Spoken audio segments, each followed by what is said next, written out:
আসসালামু আলাইকুম রহমতুল্লাহ।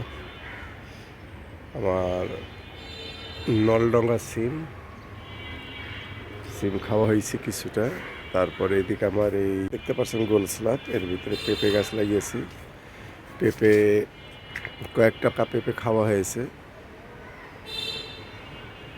এখন গাছে যে এই পরিমাণ পেঁপে আছে,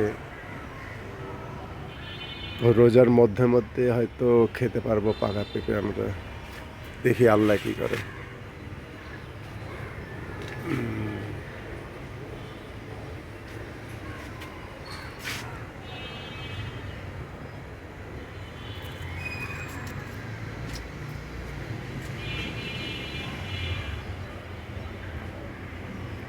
পেঁপে গাছের আপডেট, এদিকে একটা ছোট পেঁপে গাছ আছে, এটাতে ফুল চলে এসছে।